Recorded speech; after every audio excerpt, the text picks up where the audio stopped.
Welcome to the Cold Record. Tonight, we're looking at 3 people who were convicted of crimes they did not commit, and what their cases reveal about what can go wrong inside the justice system. From a wrongful conviction in Italy that captivated the world, to a case in England where the exonerating evidence sat in a filing cabinet for 16 years, to the most disturbing story of all. A man executed for arson that Fyre scientists say may never have happened.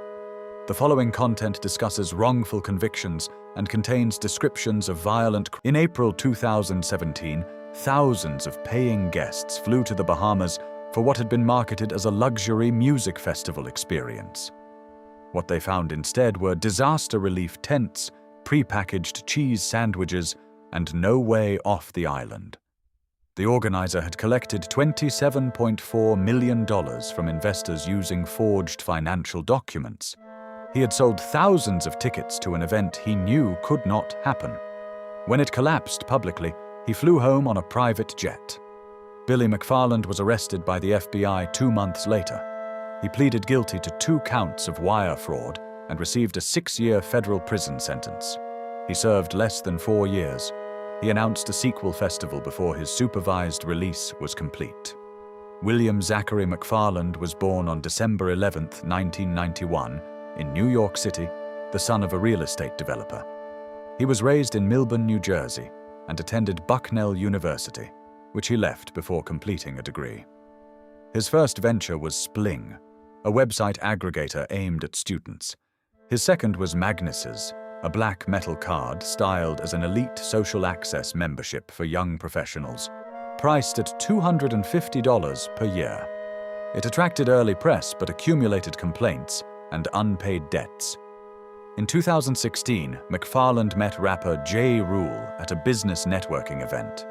They began discussing a talent booking application McFarland had developed called Fyre. From that partnership came the idea for a festival. The concept was deliberately aspirational: a private island in the Bahamas, supermodels, yachts, and world-class performers. Tickets were priced from $500 to $12,000. The target audience was affluent millennials with disposable income and a presence on social media. In December 2016, McFarland coordinated a marketing campaign that was unprecedented in scale. He hired approximately 27 of the world's most prominent social media influencers, including Bella Hadid, Kendall Jenner, and Emily Ratajkowski, to promote the event simultaneously. The initial campaign was a single orange tile posted to Instagram by all participating accounts at the same time, with no explanation, only a Bahamas geotag. Within 24 hours, the coordinated post had been seen by several 100 million social media users. Individual influencer fees were estimated at between $250,000 and $1.5 million per post. The majority did not disclose the paid nature of the promotion, a violation of Federal Trade Commission guidelines that later attracted regulatory scrutiny. Ticket sales moved rapidly. The event was scheduled for April 28th and 29th, 2017, on Great Exuma Island. Buyers were promised villa accommodations, gourmet meals prepared by award-winning chefs, and a lineup including Blink-182, Major Lazer, and Tyga. As the dates approached, internal warnings accumulated. Former Fyre employees later testified that the infrastructure did not exist. The island lacked the freshwater supply, power capacity, and workforce needed to host thousands of guests. Construction was behind schedule. Internal emails reviewed by investigators showed that multiple senior staff members had sent McFarland written recommendations to postpone or cancel the event. Each time, McFarland declined. He continued selling tickets. He continued raising money. Between 2016 and 2017, McFarland raised $27.4 million from investors using documents later confirmed by federal prosecutors to be fabricated. Forged financial records showing the company generating revenue it had never actually earned. One senior employee, Andy King, has publicly described being asked by McFarland to perform a sexual act in exchange for customs clearance of a water shipment. King recounted this in the 2019 Netflix documentary. McFarland denied making the request. The festival's collapse happened in real time, on social media, in full public view. Guests who arrived in Great Exuma on April 27th found no villas. In their place were white disaster relief tents, soaked by rain, on a site still under construction. The promised gourmet cuisine was replaced by pre-packaged sliced cheese and salad in styrofoam boxes. A photograph of the meal, taken by an attendee, circulated globally on Twitter within hours and became one of the most recognized images of the decade's high-profile frauds. Luggage had been unloaded from transport vehicles and left in disorganized piles on the ground. Many bags were lost or never returned. Staffing was insufficient to run check-in, the stages, or basic crowd management. Blink-182 had announced their withdrawal days before. On the afternoon of April 27th, she raised more than $4 billion by selling a cryptocurrency that did not exist. There was no blockchain, no distributed ledger, no mining operation, only a standard database her team could modify by hand to assign any balance to any account. Ruja Ignatova called herself the Crypto Queen. In 2017, at the height of OneCoin's global reach, she boarded a flight from Sofia, Bulgaria to Athens, Greece, and was never seen again. The FBI believes she may still be alive. Her brother pleaded guilty. Her attorney was convicted. Multiple co-founders were charged and sentenced across 3 continents. Billions in victim funds remain unrecovered. And Ruja Ignatova is somewhere in the world with a $5 million bounty on her head. Ruja Ignatova was born on May 30, 1980, in Ruza, Bulgaria. Her family emigrated to Germany when she was a child. She attended the University of Konstanz in Baden-Württemberg, where she completed a doctorate in European law, and subsequently worked as a consultant at McKinsey & Company in Munich. Her trajectory appeared conventionally successful, but in 2012, a German court convicted her of fraud in connection with a steel company acquisition. She received a suspended sentence of 14 months. The conviction attracted little international attention until much later. In 2013, she was involved in a cryptocurrency-adjacent scheme called Bitcoin that German regulators shut down. The following year, in 2014, she founded OneCoin Ltd, based in Sofia, Bulgaria, and began global promotion. The pitch was direct and designed for broad appeal. OneCoin was positioned as a new cryptocurrency, faster, more accessible, and more equitable than Bitcoin. It targeted people who had been excluded from existing financial systems: ordinary workers in developing countries, pensioners, small investors with limited financial literacy.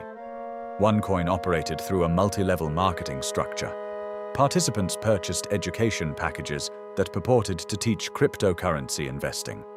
These packages were priced in tiers, from approximately €100 at entry level to €118,000 for the highest tier. Each package contained OneCoin tokens in proportion to the purchase price. Participants were also incentivized to recruit new buyers, earning commissions on the purchases of their recruits, the defining structural feature of a pyramid scheme. The company published a magazine, hosted events attended by tens of thousands of participants across Europe, Asia, Africa, and the Americas, and maintained offices and appointed representatives in dozens of countries. At its peak, OneCoin claimed approximately 4 million members worldwide. The technical claim was that OneCoin operated on a proprietary private blockchain, a distributed ledger providing the same security and transparency as Bitcoin's network. This claim was false in every material respect. When investigators gained access to OneCoin's technical infrastructure, they found no blockchain technology whatsoever. Token balances were stored in a conventional SQL database that could be modified manually by company employees, with no cryptographic validation of any kind. In 2016, Ignatova delivered a keynote at a London cryptocurrency conference and stated with apparent certainty that within 2 years, nobody would be talking about Bitcoin because OneCoin would have replaced it. The presentation was professionally produced and cited statistics that the company had manufactured. OneCoin's promotional materials referenced fabricated technical figures, transaction speeds, user base projections, market capitalizations, and comparisons to established cryptocurrencies. Many victims in developing countries had no way to independently verify any of these claims. The company moved money through an offshore network spanning Germany, Hong Kong, the Cayman Islands, Dubai, and multiple other jurisdictions. Laundering the proceeds became one of the most complex financial investigations conducted by European and American law enforcement in recent memory. By October 2017, Europol estimated total victim funds at approximately $4 billion. Subsequent independent analysis has suggested the true figure may be significantly higher. Some researchers and law enforcement officials have placed total global losses at between $10 and $15 billion. OneCoin's internal hierarchy used rank designations, ruby, emerald, gold, and black diamond, based on investment and recruitment levels. Senior participants earned substantial commissions. They also became the scheme's primary enforcers, actively discrediting regulators and critics as obstacles to financial progress. Regulators in multiple countries had issued official warnings about OneCoin beginning in 2015. Elizabeth Holmes told the world she had invented a machine that could run 240 tests from a single drop of blood, at a fraction of the cost and time of conventional laboratory testing. The machine did not work. It had never worked to the standard she claimed. She knew. At the height of Theranos, Holmes was listed by Forbes as having an estimated personal net worth of $4.5 billion. Theranos itself was valued at $9 billion, making it one of the most valuable private healthcare companies in the world. In January 2022, a federal jury found her guilty on 4 counts of fraud. In November 2022, she was sentenced to 11 years and 3 months in federal prison. She reported to FPC Bryan in Texas in May 2023. The company she had founded at 19 no longer existed. Elizabeth Ann Holmes was born on February 3, 1984, in Washington, D.C., the daughter of a government official and a congressional committee staffer. She grew up in Houston and Northern Virginia and was described by family members from an early age as intensely ambitious. In 2002, she enrolled at Stanford University to study chemical engineering on a full scholarship. She worked in the laboratory of Channing Robertson, a professor who later joined the Theranos board. She developed ideas about improving the technology behind blood diagnostic testing. In 2003, after 1 year at Stanford, Holmes dropped out at the age of 19 to found a company she initially called Real-Time Cures, later renamed Theranos, a blend of the words therapy and diagnosis. She used her tuition refund to cover the initial costs of the venture. The founding premise was legitimate and compelling. Conventional blood testing required venipuncture, a needle inserted into a vein, and could take days to return results. Holmes proposed that a finger prick sample, analyzed on a compact proprietary device, could return results within hours at radically lower cost. Theranos raised over $700 million in venture capital from some of the most prominent investors in the United States. Rupert Murdoch personally invested $125 million. The DeVos family invested $100 million. Other investors included prominent Silicon Valley venture capitalists. Holmes's most distinctive strategy was the composition of Theranos's board of directors. It included George Shultz, Secretary of State under Reagan, Henry Kissinger, former National Security Advisor, James Mattis, who later served as Secretary of Defense under President Trump, and William Perry, former Secretary of Defense. None had backgrounds in medicine or diagnostic science. In 2013, Theranos signed a commercial partnership with Walgreens to deploy testing centers inside store locations. By 2015, Theranos wellness centers had opened in 40 Walgreens across Arizona and California. Patients paid for tests and received results their physicians used for clinical decisions. The core device, called the Edison, was presented publicly as capable of performing hundreds of tests from a finger prick blood sample using proprietary chemistry and miniaturized technology. It was the centerpiece of every investor presentation and every demonstration offered to partners and government officials. The Edison could not, in practice, perform the majority of tests it claimed to run with the accuracy required for clinical use. Former engineers and laboratory scientists who worked at Theranos have testified consistently that results were unreliable across a wide range of test categories, including tests for cancer markers, thyroid function, and sexually transmitted infections. To generate results for the tests the Edison could not perform reliably, Theranos secretly processed samples using conventional laboratory analyzers manufactured by Siemens, the same equipment that standard laboratories used, and precisely the equipment Holmes's marketing materials claimed Theranos had made obsolete. Former employees testified that in some cases, Theranos diluted blood samples to make them usable on conventional machines, and that staff were instructed to run samples multiple times and select the most plausible result. Patients received inaccurate results for conditions that demanded precise measurement. The deception was maintained through a combination of legal pressure, secrecy protocols, and narrative control. Employees signed extensive non-disclosure agreements. The company's legal team actively pursued former employees who approached journalists. Holmes personally reviewed and approved materials sent to investors and partners. The investigation that exposed Theranos began with a single Wall Street Journal reporter.